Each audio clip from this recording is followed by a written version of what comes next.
తనను non local అంటున్న YCP నాయకులకు గట్టిగా కౌంటర్ ఇచ్చారు చిత్తూరు టీడీపీ ఎంపీ అభ్యర్థి దగ్గుమళ్ల ప్రసాదరావు.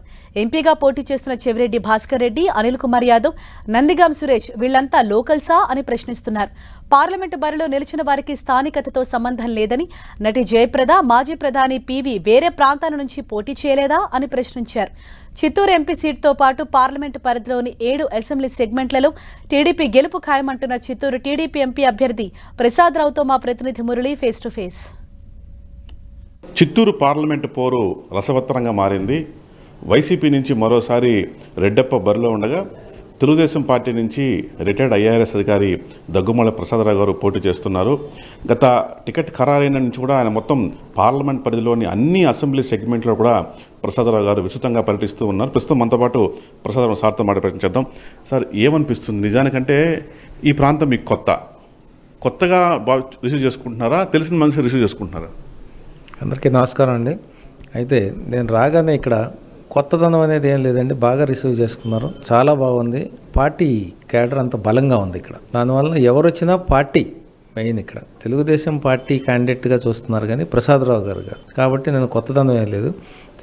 చంద్రబాబు గారు ఎవరినైతే పంపించారో తెలుగుదేశం పార్టీ క్యాండిడేట్ కాబట్టి మేమంతా తెలుగుదేశం క్యాడర్ పనిచేసేస్తాం. ఆ మెయిన్ ఉద్దేశం చంద్రబాబు నాయుడు గారిని గెలిపించుకోవటం, టీడీపీ పార్టీని పవర్లోకి తీసుకురావటం. ఇప్పుడు జరుగుతున్న అరాచకాలు, ఇప్పుడు జరుగుతున్న అశాంతి, దౌర్జన్యాలు, కేసులు, తర్వాత అభివృద్ధి లేకపోవటం, తర్వాత ఉద్యోగాలు లేకపోవటం, ఇవన్నిటి నుంచి విముక్తి పొందాలంటే ఖచ్చితంగా తెలుగుదేశం పార్టీ రావాలని ప్రజలందరూ అనుకుంటున్నారు.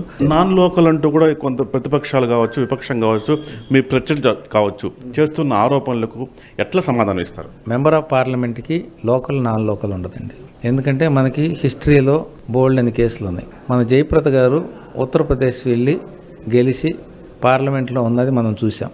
మన గొప్ప నాయకుడు పివి నరసింహరావు గారు రామ్టెక్ నియోజకవర్గానికి గెలిచి పార్లమెంట్లోకి వెళ్ళి చూసాం. సో దేశంలో ఎక్కడైనా కండక్ట్ చేశాను. 1. 2, వీళ్ళు చేస్తున్న విమర్శకి ఇది చూస్తున్నది వైఎస్ఆర్సీపీ ముఖ్యమంత్రి గారే చేశారు. ఎందుకంటే పొత్తులపట్టు బహిరంగ సభలో ఈయన నాన్ లోకలు, చంద్రబాబు గారి టీం అంతా నాన్ లోకల్ అని చెప్పి ఒకటి అనౌన్స్ చేశారు. సో ఎవరు నాన్ లోకల్ అని వాళ్ళు ఒకసారి చూసుకోవాల్సి ఉంటుంది, వాళ్ళు సెల్ఫ్ చూసుకోవాల్సి ఉంటుంది. ఒంగోలు పార్లమెంట్ అభ్యర్థిగా వెళ్ళిన చెవిరెడ్డి భాస్కర్ రెడ్డి అనే ఆయన చిత్తూరుకు సంబంధించిన వ్యక్తి, ఆయన నాన్ లోకలు. అలాగే నరసరావుపేటలో ఉన్న అనిల్ కుమార్ యాదవ్ అనే ఆయన నెల్లూరుకు సంబంధించిన వ్యక్తి. సో ఈ విధంగా చూసుకుంటే నేను చాలా చెప్పగలను. లిస్ట్ అంతా చేసి పబ్లిష్ చేయమంటే చేస్తాను. మీ టీము నాన్ లోకల్ కాబట్టి దయచేసి వెరిఫై చేసుకొని మాట్లాడండి. ఒకవేళ మీరు తప్పు మాట్లాడుంటే please correct yourself. Bureaucrats రాజకీయాల్లో పెద్దగా రాణించరు, వాళ్ళ లైఫ్ స్టైల్ మరో విధంగా ఉంటుంది, రాజకీయాల్లోకి వస్తే ఎమ్మటి లేరు అలాంటి కొన్ని కామెంట్స్ అనిపిస్తూ ఉంటాయి. అది మీకు ఎలా అనిపిస్తుంది అట్లా కామెంట్స్ వింటే? కామెంట్స్ ఉండొచ్చు కానీ వ్యక్తికి డిఫరెంట్ ఉంటుందండి.